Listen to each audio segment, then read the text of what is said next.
Commons Beaumont, Conor McDowry, Anna Wilkes, these people whose footsteps I'm following in, rewriting this incredible story.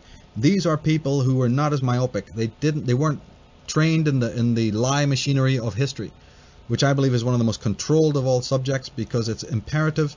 The Vatican even had restrictions on traveling to the West. Yeah. This nonsense of the flat world. And people laugh when they hear that. They go, oh, it's like a sort of, over your coffee and tea, you kind of laugh at that. Hang on a minute. Do you know the real reason for that these people were in such pathological fear that you might find out about Albion, that you might travel, clever, intelligent, wealthy merchant men might go and find out again about England and Ireland and realize, oh my God, you're going to tell me that Jerusalem and Rome and Athens are not the center of civilization? Sure, yeah. Well, that's what would have happened. So they tried to put this fear that the earth is flat and you're going to fall off the edge of the world if you travel too far to the west. And look at the lengths that they will go. I mean, you really follow what I'm saying here and realize that these people will go to the length to even tell you that the earth is flat and forbid you to get in a boat and travel west because they will come up with anything to stop you from going. They're in such fear that this truth will come out. They send the might of the Roman army to destroy the culture of the Druids, what was left of them. Just like I said, get out of your mind that about the notion of Ireland being this little remote island, left on its own up there on the eastern seaboard. Get out of your mind that Druids were guys, who are just walking around in white robes only in one country. Yeah. Sort of hanging out, climbing the oak tree over there, and playing the harp in, Anglesey, Wales. And realize that that's a false impression that's been given. The Drua, or the Druhus, are found as far away as the Brahmins of India. They're found in the schools of Pythagoras. They're found in Egypt. They're found in Africa under different names. These people were a worldwide organization. What was left of them was destroyed. The Roman army and the Egyptian, in the later days, the colleges all over the world that the Druids had put up were destroyed. You find churches on them today. You find cities built over them today. The word city is actually a Gaelic word, in fact. We find all of these temples taken down. We find churches. We find institutes. We find shrines and other, groups, other sects, other religions, taking these traditions, taking these elements from the old Druidic culture. But we have been told by historians a couple of very, very, very important fallacies. And I am more than happy to start seeing that these fallacies are now radically being, refuted. Not just by me, but we've had now about 20 years.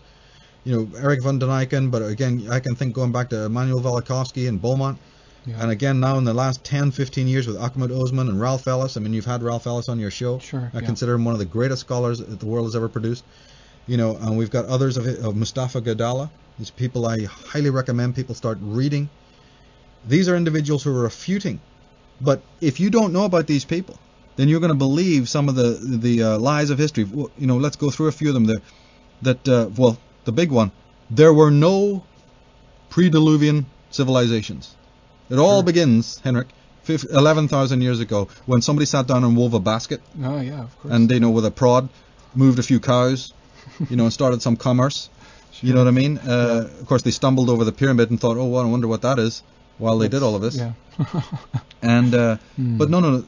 And even though Graham Hancock in a wetsuit can go down and dive under and film it for you, we still told there's no such thing as pre-Diluvian. Sure. There's no land bridges. They've taken photographs of million-year-old land bridges now between, was it India and Ceylon? Yeah, India and Sri Lanka. Sri Lanka. Yeah, that's right. I'm using the old term Ceylon, but Sri Lanka. Exactly. That's the old term. Okay. Yeah. It shows you about how old I am. But anyway, they go. Yeah, this is not hallucination. There was a movement of a massively evolved civilization between. Now you go to the average Sri Lankan now. Well, he just wants to kill Hindus, and the Hindus want to butcher him. They're not interested in any of that stuff. Yeah. Well, you go to Ireland now. What are they interested in? Whatever. I don't know even. I mean, it's just whatever they're interested in is what they're doing. They don't care about any of that stuff. They think they have no idea how ancient their own culture is, or their own language. They're into whatever gods and what other nonsense they're into now, and earning a living and doing what everybody's doing. They're sitting right on it, and they don't even know it. So there's it makes life so much easier when you realize there's no pre-Diluvian continents. Early man, primitive man is a rude and malignant and malevolent creature. A skin-wearing, bone-chucking, primitive. Sure. That's Hunter-gatherer. a hunter-gatherer. And look at us, how fantastically evolved we are, that we don't live in caves. We don't gather stuff, right? That's right. Yeah. Commons Beaumont shot to pieces that whole idea about the cave dwellers living in caves. No. Taking refuge in caves because the Earth is going through a Charlton Heston disaster, movie that you couldn't imagine. Yeah, you'd be taking refuge in caves. Living in caves? No. Refuge in caves? Yes. Right? But again, we're told, no, they were all rude. And it's a miracle to us that they could do this miraculous artwork. Boy, these guys were primitive, but wow, we dig their artwork. That the Mesolithic and megalithic sites, which are throughout the whole world, not just the Northwest, they're constructed by different unrelated races. Oh yeah, there's no connection. If you go down to the Pelasgians, who are the forerunners of the Greeks, they're identical to the ones that are in Ireland.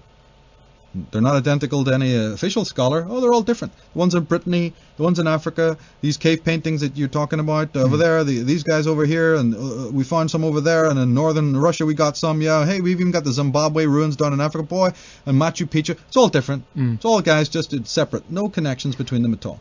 Right? There they are, but there's no connection between the builders. Yeah.